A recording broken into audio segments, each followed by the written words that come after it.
Sound check. Oh yeah, very nice. Cool. Very warm. Very warm. Very good. Creamy. He called me creamy. Okay. Hey, welcome back to another episode of the KLV Podcast. Welcome back. Brian is furloughed until further notice, so I am your showrunner. My name is Meg. And I'm Kevin. So in this episode, we wanted to talk about our favorite ways to inspire ourselves. Because a lot of the times, you can get inspiration for sure from outside of yourself, which we will talk about. We actually have a list that we both, personal lists of ours that we want to share with you guys. And but most of the time, otherwise from being externally inspired, you have to be able to internally inspire, because at the end of the day, it's you who has to do something about you. Right? Yep. Okay. Correct. So we have I wrote down a couple of places where I most frequently need to be inspired or where I get inspired. And so we can just kind of go back and forth and say what our list is. And even we can share some, I have some resources that I want to share, like books and stuff like that. So cool. Yeah, go for it.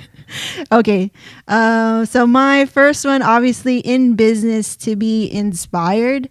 I actually gain inspiration from listening to the problems of our company. So problems meaning I can go find solutions. I like finding solutions to things. So when there's a problem, yes, it comes with sometimes a headache or an annoyance or a grievance or this again. But at the same time, if I can think about, okay, cool, if this is a problem, then all I need to do is find a solution, and I will go and find the ways and take the time. And then when I finally think it's possible that this problem can be solved, then I get really motivated too and start to build momentum. And then I'm like, cool, what else can I solve? What other problems can I solve? And that's how we go about making this business run in the back end. Well, that's my perspective. So for me, yeah. So my favorite ways to inspire myself in business, which is photography, and how I inspire myself in photography is, it starts off with the gear. Oh. Sometimes I mean, most times I get inspired when I get new gear. Yeah. Because I want to figure out how can I use this. For example, when I get a new lens, it's a different focal length. How can I use it to my advantage in producing art in different ways? Yeah. Differently from how I would use other lenses. So usually gears inspire me, or if it's lighting, if it's external lights, if it's a flash, but there's modifiers to that light that I'm using, then how can I create something by using these tools? So tools in business inspires me. For sure, yeah. I could definitely speak to that. I always feel that we were different in our approach in that. Whenever you did get a new lens back in the day, when we were young, you'd be like, oh, let's go shoot. I want to use this tilt shift, right? We had the tilt shift a lot, or the 50 millimeter 1.2 or something like this. So that was before when we were slowly accumulating the gear kit that we're used now, right? And every time we get something new, or even when you were mastering studio lighting, and we were exploring Rembrandt lighting, one light setup, butterfly, 50-50, all these things. And I just learned from modeling. Yeah, and that was fun. It was super fun. That was 2015 or so, right? And we were really upping the game on the external light.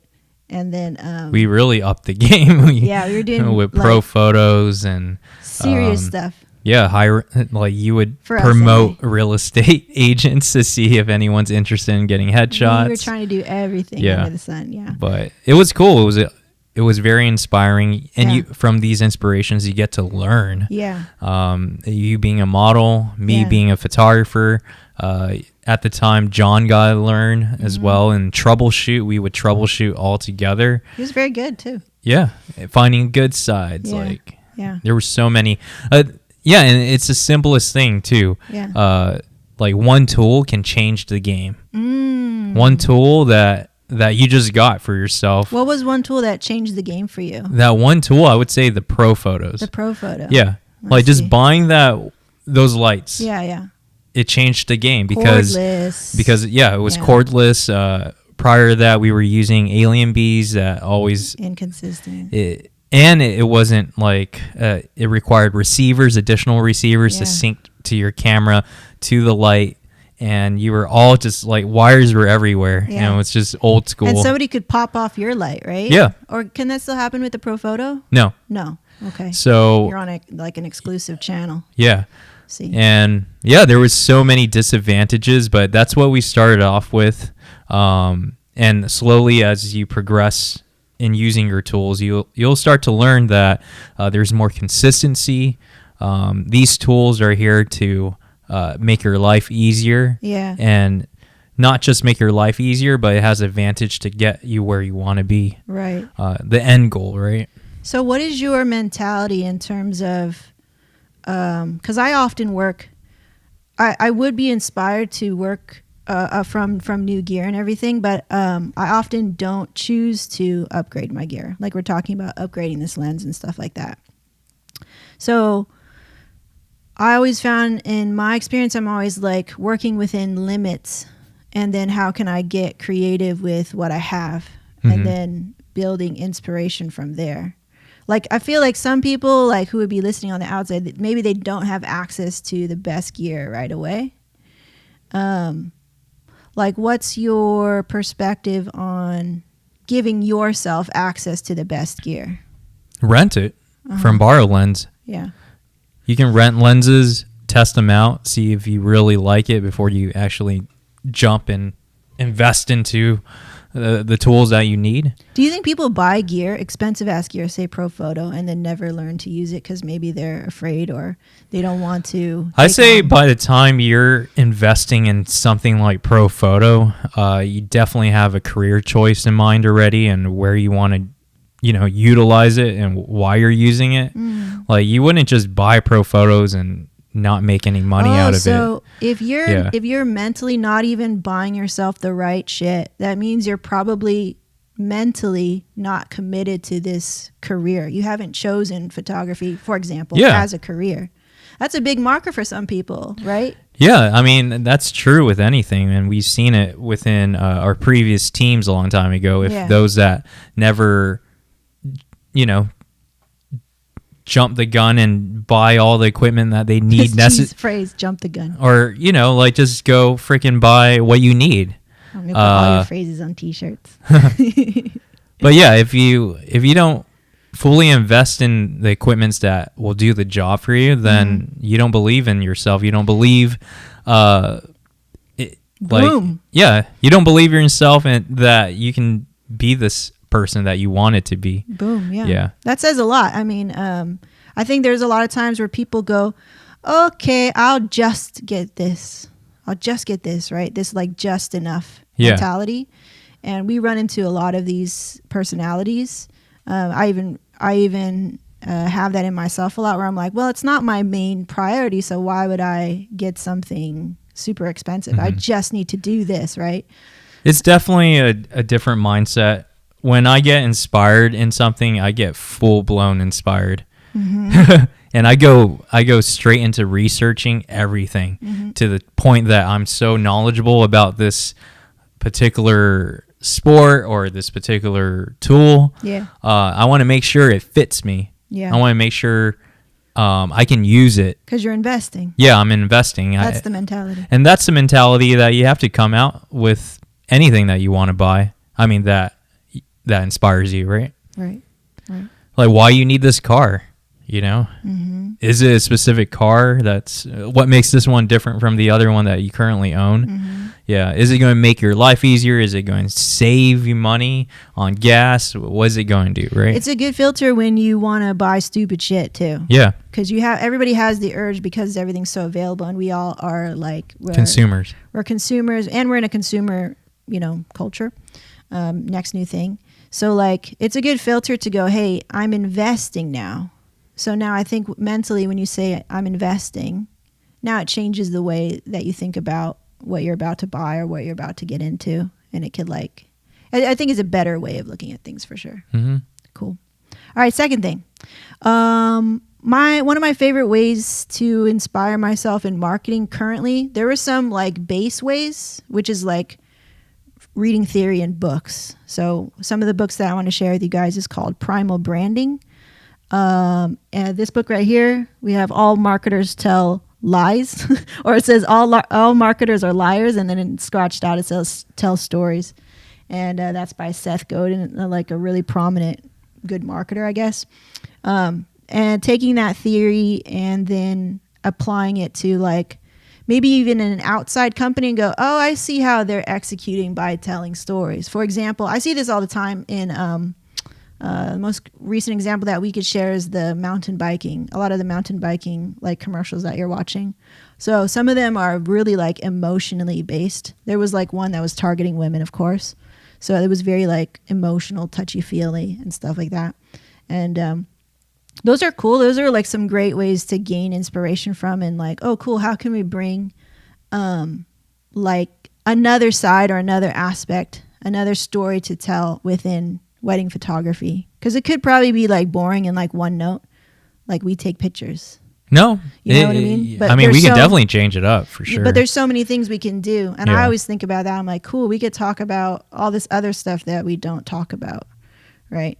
So I definitely get inspired from that. Currently, I love listening to other business owners who are talking on a podcast, and they share little tidbits about little struggles that they deal with that from top to bottom, from small to big, it seems like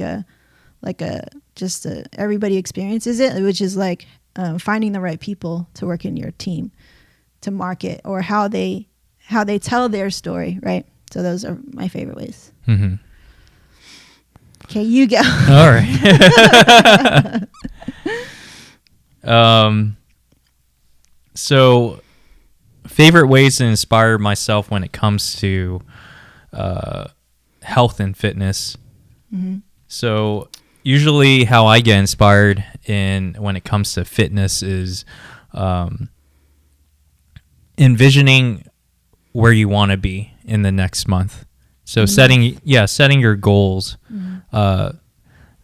That way you know where you want to reach. Also writing down, like every time I work out, I always write down how many weights I'm currently doing, how many sets I'm currently doing for a specific exercise. Mm-hmm. And writing down helps me track my progress. And from there, tracking your progress allows you to see are you reaching your goal, and that's what inspires me is every time that when I work out, if I'm still plateauing or I'm still currently at this current state that haven't changed for a couple of weeks, then that inspires me to try and adjust my levels of even mentally adjust myself. Change it up. Yeah, change it up. Maybe it's a new exercise, then come back to the original program. Yeah, they talk about shocking the muscle or shocking the body, right? If it's too boring, what you doing?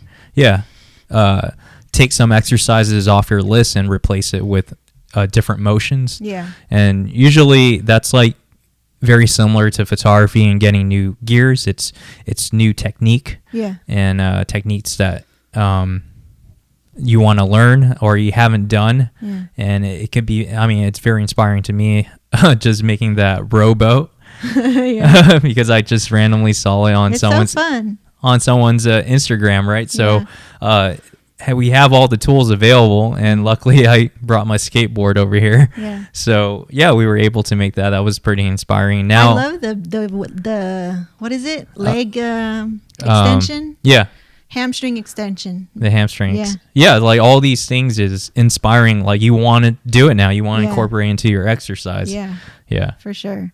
I could definitely speak to that. I'll come back to my working out inspirations. My favorite ways to inspire myself in our marriage, because that's like a daily thing, is before was when things were really like unclear to me and I felt like kind of stuck. I would go watch stuff like Red Table Talk. Like that was really good. It was cool to hear from somebody who is so successful, which is a talk show run by Jada Pinkett Smith, and Will Smith came on one of the shows, and it was like super inspiring to hear that they were dealing with this same shit. And I was like, holy crap. Like if you're dealing with it, it make our problems normal. Because sometimes if you have a problem, you would maybe go like, dude, is it only me, or why is it like this, or does it have to be this hard? And like you get in a really toxic mindset. But then when I was able to watch that a long time ago, I was like, cool, like this is normal. Like I don't have to freak out. I don't have to think I'm special. Like we just have to get through it, right? Mm-hmm. And so that was before. Nowadays, like my maintenance in terms of like keeping myself conscious of trying to be a good wife and all that stuff is listening to things like the Bart and Geo podcast or the Bears. There's Big Mood, which is like run by women, and they talk about relationships and stuff like that. So I'm always like, even though I don't have any physical girlfriends that I could talk to or that I'm comfortable talking to because I'm not used to it, I go seek out other platforms where I can get that connection with other women, which I don't have in real life, I guess, but like in a podcast, and then take my lessons and inspiration from there and go, cool, like it's just like, this is the thing that women deal with, or this is the thing that wives deal with, or whatever. And then I'll talk about it. Like so is that common that wives deal with a lot of this? Like it's not saying that they overthink of their marriage. Yeah. I mean, is there a reason why they think a lot about their marriage? I think it's because naturally women are more in touch with their feelings, whereas men are even taught to not be in touch with their feelings, even though they can be like more sensitive than other men. But say perhaps your parents don't encourage that, so you never foster it. You never learn to nurture that skill of being sensitive or listening. Like that's a skill too. But even women, like I would say myself, I wasn't nurturing. I had to learn how to do that. Even though, like my parents too didn't really know how to do that in the way that I needed to, right? In a marriage, like in a relationship, they didn't really sit you down and be like, well, this is how you do that in a relationship. It's like all shit you have to learn on your own. So by the time you're 30, you're usually wondering like, how do I do this? Like, how do I be a good wife? Or how do I be the woman that I want to be? Like you start to think about all these things, and it's always in relationship to your spouse because they're always there. You're like, well, how do I fit in this equation? And what is it that I'm doing, or what is it that you're doing that makes this go or doesn't go? So it's a cool way to get outside perspective. And when they're dealing with the same or really, really similar things, or in fact, like exactly the same thing, I'm like, okay, cool. Like it can be done, right? Like I could figure it out. Cool. You go. All right.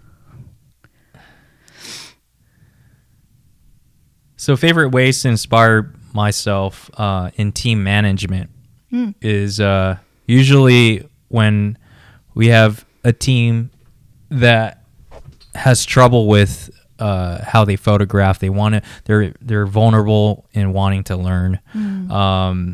They ask a lot of questions, and they want to be present in any opportunity that we provide. And usually that inspires me, and it brings out a different side of myself in the photography role. Now I do act like more of a mentor, and I feel like I do want to teach and provide the best of my knowledge and how to do a specific thing to uplift the entire team. Yeah, that's cool. So and I feel it every time like one of our teammates would approach us with a question. I want to give it my all, 100% to teach them and make them fully understand in all the ways that I can think of. That way they don't feel confused, or every time they know how to face a certain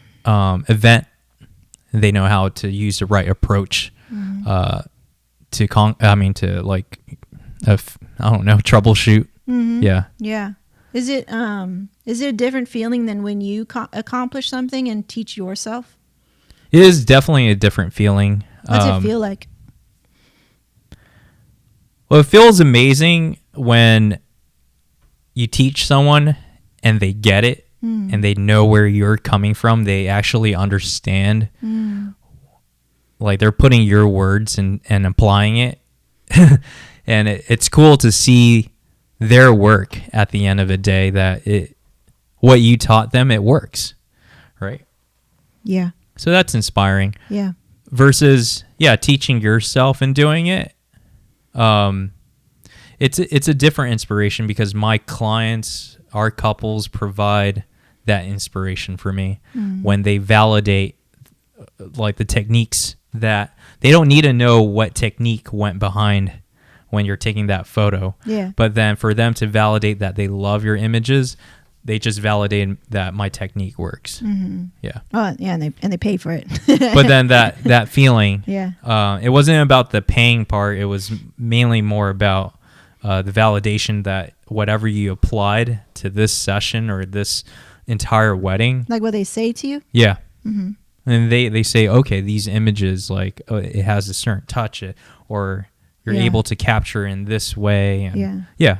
Like it's like they you're connecting with them through the work. Yeah. Yeah, without really saying so much things, right? Yep. Yeah. They just feel it or they get it. Yeah. Yeah. Cool. Okay. My working out inspiration. So I always think about this when I get into the gym because I'm not structured with it. I try to be structured with it before because that's what I saw people do, or it works for you. And it doesn't really work for me in that I was always dealing with an injury. So I was like, okay, I can't use your system because mine is more intuitive, and I know my body so well, and when I'm pushing and when I'm going to push myself to injury, or when I'm actually challenging myself. So there's those two big differences, and it's like a hairline where you just know through maybe trial and error what's the difference. Like if you injure something, you're like, cool, I can go further. I'm just going to be sore, versus cool, no, I can't go further. I'm going to injure myself, right? So before I didn't really know the difference, so I had to figure it out. So now I know the difference between challenging myself and still getting a good workout, still making progress, versus just going ham and injuring myself every time and then not being able to go back into the gym. So a lot of my inspiration is finding those little moments where you're like, cool, like I feel the difference between where all the muscles are firing correctly, or there's not this weird stabbing pain anymore and things like this. And I'm doing the little things to where, I'm getting more those feelings than that yucky feeling. So it's more like intuitive and really like feely. And then now I know I've been through the ringer on so many like rehab exercises, programs, like knowledge about all the musculature and things like that my body was like so out of alignment. So since I've learned so much theory and stuff, even about the mind-body connection, now it's just like applying those little things and then not letting ego come into the workout and being inspired by that, where I'll be like, cool, like before I would try to just lift as much as I can and explode and with the power, or my RPM would be like really fast or whatever. But now I'm just like, cool, I'm not doing that anymore. And I'm not in pain. And those little moments, like little tiny moments where when I would do a movement and I'm like, oh, this used to hurt before, or this used to be impossible before, and now I'm doing it, like it's a lot more, that's super motivating and inspiring. And then, of course, there's a bunch of creators. So Barbell Brigade is super like inspiring, just the way that they run their business and how they do things over there. What did I write here? MMA channels, so like mixed martial arts channels, those are super inspiring. A creator called Whitney Simmons, and something that was really helpful for getting strength and rehab back was a channel called Upright Health. So those are my inspirations. Cool.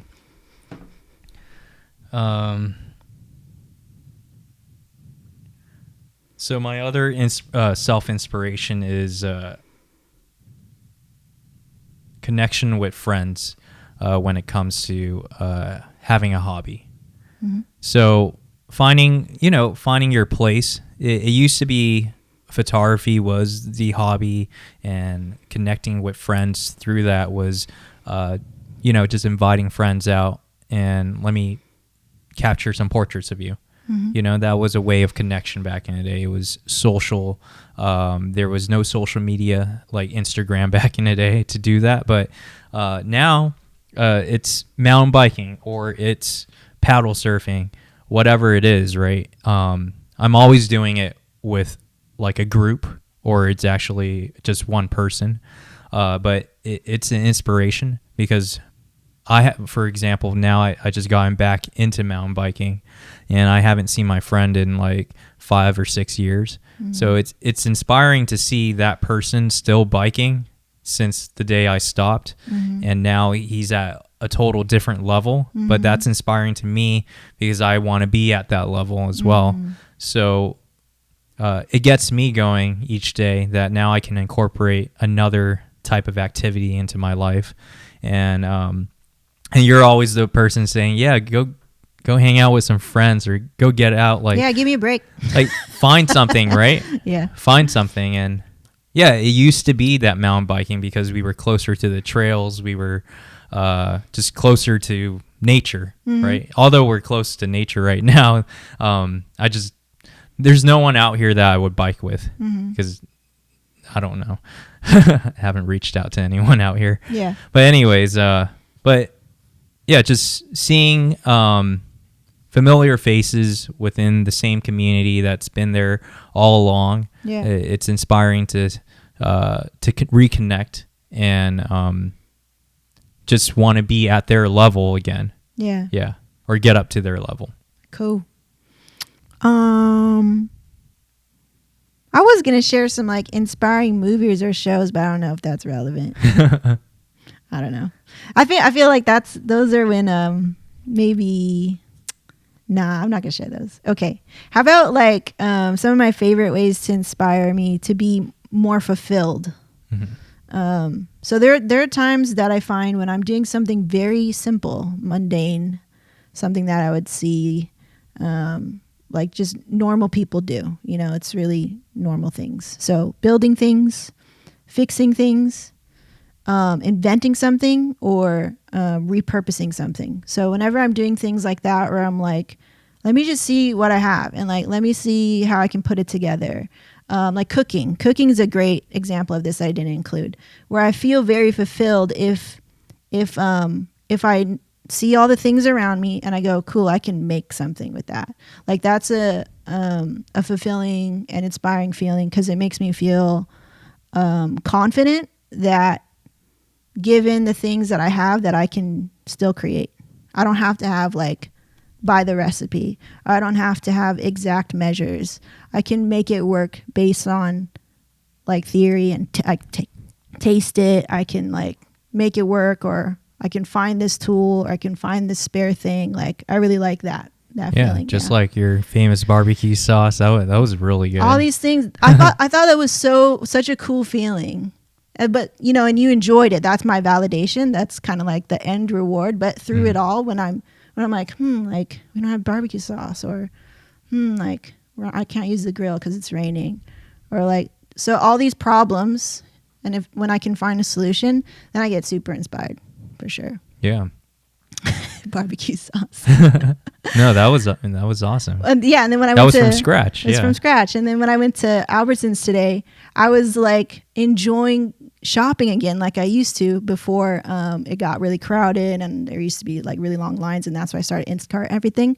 But when I was able to go today during quarantine, right, during the COVID thing, I was just like taking my time. I was thinking like, okay, if I ever wanted to make barbecue sauce again and I wanted to do it even better. Yeah. And I was like, I'm going to get my, mustard seed. I'm going to get my Worcestershire sauce. I'm going to get this and that. So I was like, I was starting to build the tools. So not buying things, but buying the tools so I can make more things, custom things that we could both enjoy, right?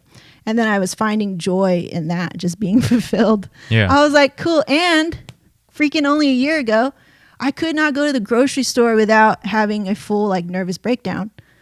dealing with I don't even remember right now like what the name of it was because I'm so removed from that now. I'm so healed from that now. Good. Yeah, let's not remind let's not bring that no, but back. I was like feeling inspired that I was like, before I would freak out, and now I don't even think about it. It's so cool, and that I truly now am being present and thinking about the cooking again and thinking about creating again.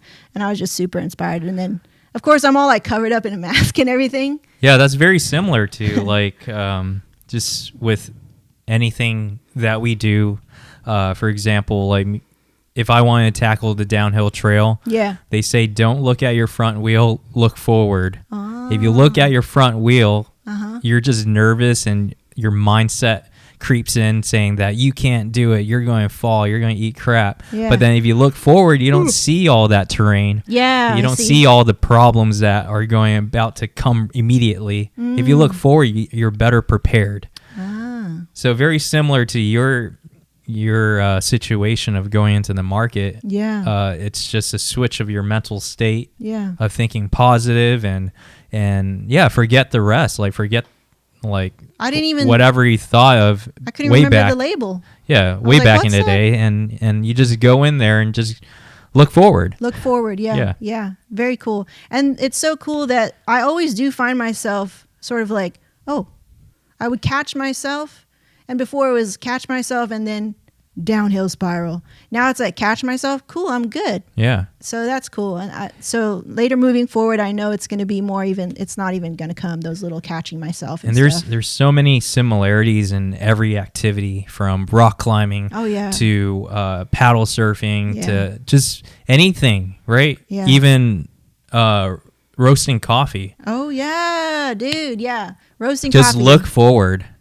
Look at the next, like when's your next roast date?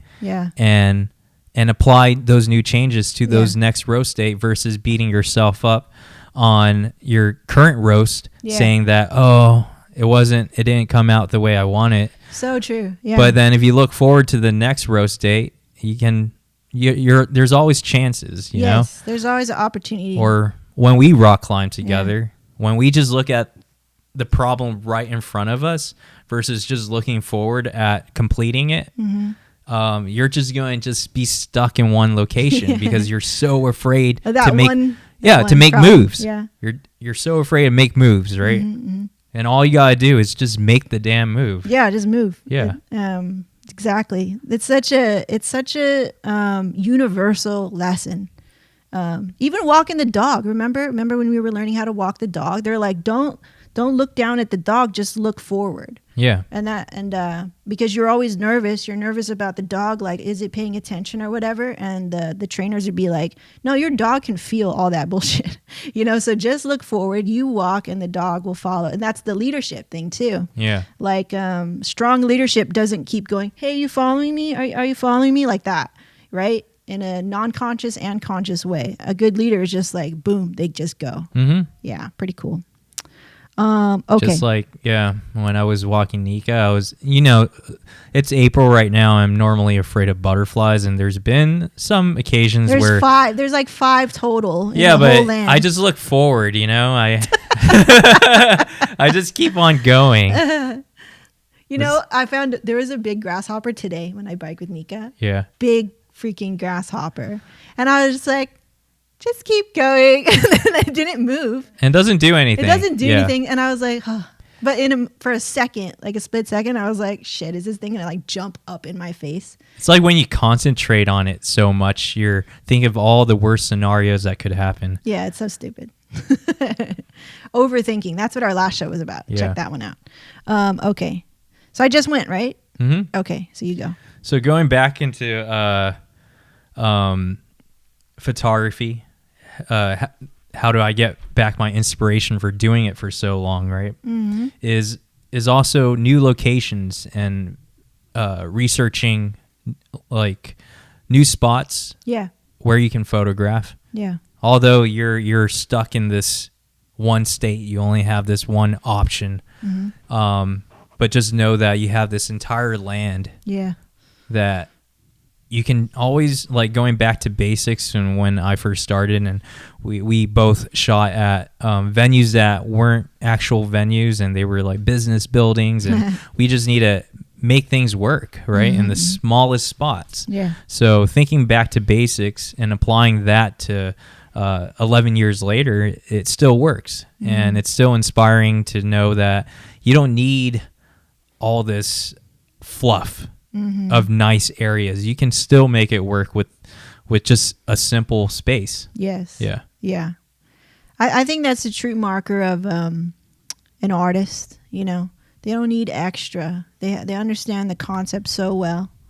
Like roasting coffee, for example, there's different kinds of coffees, and there's like a $3.99 to a $8.99 per pound sort of coffee, and you're like, okay, is the $8.99 like freaking awesome? And it's really up to you to make it awesome, right, as the roaster. But that doesn't discount the $3.99 coffee. The $3.90 coffee is delicious, but the number messes with you, right? Or Perception. maybe the perception, or the venue, the name will mess with you, right? Say, let's just pick a venue, the Rose Center versus, like, I don't know, Vibiana or something. But really, both of those places have 2 plain white walls, and you can make plain white walls work or not, right? You can make them look super elegant, or you can make them look amateur with shadows and everything like this, right? So it's really up to you, your perception, like you say, how you're going to make that thing work. Yep. And get the result that you want. So, okay, cool. Last thing that I want to share, unless you have more than one thing. I have a lot. Oh, okay. I want to give you the time to talk about it. I'll start thinking. There's some other things that I didn't write down that I'll share. So, one thing that just recently happened that was super inspiring was talking with my family on the House Party app. That was pretty cool. So we were all able to use this app to not only just like talk to each other, whatever, but I knew it was going to be slightly off key, but really it wasn't. It was just like old times. But with the app, you can actually play games on it. So it's a good way to just break the ice. Maybe you haven't talked in a long time. So it's a good way to break the ice and get everybody just engaging with each other. And then just to have, I guess, time to talk to everyone was just inspiring. Like, okay, you're cool. You're you're good. I'm good. You're good. Like, we're cool. We're okay. Oh, we're safe too, right? We're all safe. We're all healthy. Yeah. That was good to hear too. Yeah. Oh, cool. Okay, you go. The other thing, it's always so much about photography or Sure. business. It's competition inspires me. Mm-hmm. What kind of competition? Competition as in just being competitive within photography. Oh, let me write down one. Yeah. So being competitive inspires me because without competition, it's going to feel a little dull. Yeah. Yeah, it's going to feel like, okay, no one's being innovative. Yeah. So seeing other... Like a rival? Like that? Yeah, you need to have some sort of rival. And that's what makes an You have industry... a rival? That's what makes an industry, right? Yes. Yeah. But do you have a rival? Yeah, I do have. I have about 5 rivals right now. Oh, 5? That's a Yeah. lot. You usually only have like 2. Yeah. Okay. No, but I have 5 right now because I choose like the top 5 in the entire world. Yeah. Yeah. Cool. And I just dissect their work, and see, okay, how can I... Oh, yeah. You talked about wanting to dissect work and say, why does this Yeah. work? Why does it not? Okay. Yeah, definitely. And if I can dissect another person's work, they can dissect mine, right? And you get to see how they're approaching this situation versus how you would approach this situation. Yeah. Can you make your approach a lot quicker and faster and more efficient than their approach? Can you even replicate it? Yeah. Yep. So it's fun. Yeah. it's That's fun. inspiring. Yeah, it's a game for sure. Okay. I have one. I just thought of one. So I just repositioned my office over there, and it kind of escapes you sometimes that so much your environment can inspire or demotivate you, despire, right?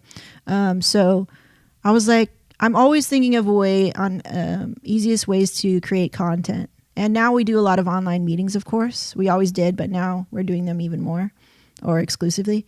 So I was thinking of ways how I could position myself in the best way possible to create content and also do online meetings. So I'm thinking about lighting. I'm thinking about ease of access to great audio and great video, great sound, just making things efficient. And when things are efficient and you can just walk into a space and it's like, boom, let's go, let's create. Like, it's super inspiring, and finding ways to make it seamless and look good. I definitely didn't want things to just all be like cords everywhere and stuff. So I definitely have more plans of what I want to do, but just to have an inspiring space, like color on the wall. Like, this color was very conscious to bring inspiration to this part of the house, because it was so like, let's just put all of our toys. That's what it was before. And it was all white. Which, yeah. And we still have that area over there, which is still killing me. It's like, I need to make something better. And that's why I want to organize everything right now that we have the time. Because I feel like if everything has its place, you know, like, it seems like your world is more at calm and at peace and at zen, or inspiring, or has the right energy, right? So definitely whenever I can create or design spaces around us that we do functional things like the show here. This is great that we can just sit down and do a show. That's super inspiring. Like putting things to good use. Yeah. Yeah, putting a space to good use. And yeah, things are not just thrown. And I do that a lot. That's my habit. I think that comes from like both my parents. My dad's super organized. My mom's like kind of organized, but kind of like will leave stuff out like this, right? So like I want to be more conscious with it and be like, I want things to have its certain place and have access, and everything's functional. I always tell you that. I want things to be functional and not just there. Yeah. Yeah. Or ugly. I don't want it to be ugly. Like, you can get very comfortable with things being ugly, and I can't. I don't like that. Yeah. Well, I remember when we were young, you were like, I can live in a shithole. Because remember how it was before? It was just like, that was our world. It was just like, let me just do this thing. Now we have expanded our mind to influence the rest of the house, everything we buy, right? We're very conscious about it now, the design, the story, where it comes from, who made it, all that stuff. But when you're like young and poor, you don't think about that stuff. Yeah. So definitely now I'm thinking about design. I'm thinking about real wood. I'm thinking about, you know, what's the longevity or the legacy of the piece that I'm using or designing with. So yeah, that's super inspiring. But yeah, I want to end it on a good note that that chi inspires me. Yeah, chi because inspires me too. Yeah, because you challenge me to be a better person. Like, you challenge me in every situation when it comes to a certain thing that I want to do before I even like take the leap in doing something. I'm asked a question, and what's the best approach, and why are you doing it this way? Yeah. But it's inspiring because it's challenging, right? Yeah. And it makes you, you know, kind of be aware. You have someone telling you, be more self-aware of yourself and making these decisions versus you just making the decision for yourself. Yeah, you can make the decision on your own, but just having a second opinion about it does help. Yeah. And if you always throw me a question that requires me to do more research, and that's cool, because then at the end of it all, I become more knowledgeable. Yeah. And well, you like to do that. You like to research. Yeah, well, I like that, but it brings more of a different perspective to everything that I do. Yeah. I always check with you, you know, with a tech thing. Even though I really want something, I always rely on your insight, because you're more technically aware. You're thinking about all the repercussions of this and that, right? And I'm just like, cool. Like, I can depend on it. That I don't, because I'm always like thinking kind of short term. I'm like, I just need it for this, right? Yeah. But then you always have more of a longevity mindset. So that's why I always ask you in terms of those things. But I'm always like, I just need it for this. Also, lastly, too, because your hair is looking fly today. Thanks to you. Woo, woo. This inspiring is learning a skill that I can share that benefits you, that benefits our marriage. That's really cool. I like doing things for you. Like I was excited not to just cut hair, but to cut your hair. It's like a service because I'm an acts of service person. Yeah. Like I don't mind spending an hour trying to master this new skill, learning a new skill, which is really fun for me. But something that serves you, something that you can use all the time, you know, and the tools involved with it are pretty cool too. It's like another thing that we can share together. Yeah, but for me, being on the other side, it's fun. Like learning with you. Come together. Yeah. Huh? Yeah. I was like, wait, there's still and a line we're here. watching all these YouTube videos and we're like genuinely enthralled by the art of cutting hair, which is it's cool. It's something that we could share. And I love that. But stuff. being so immersed into it, it looks great. Awesome. And happy birthday, belated birthday. You already said it personally. I know, but for the show. All right. So now we are finally the same age. For always like 6 months, we are the same age. But yeah, I feel the same. No new revelations turning 33? No. No? Nothing hit you, speak to you? Nothing hit me really. Yeah. Other than just keep taking care of yourself.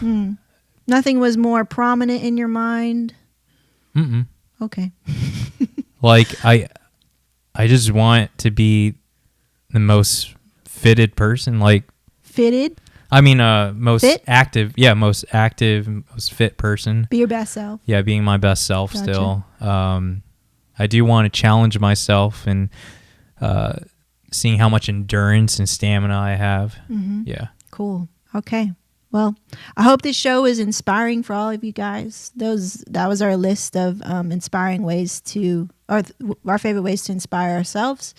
Feel free to share what inspires you in the comments. And we'll see you next time. Bye. Bye. Thank you for listening to the KLV Podcast. Learn more about us at kevinlevuweddings.com or on Instagram at kevinlevu at KLV Podcast. You can rate and review us on iTunes and watch us on YouTube. Join us next time sharing more of our experiences and lessons.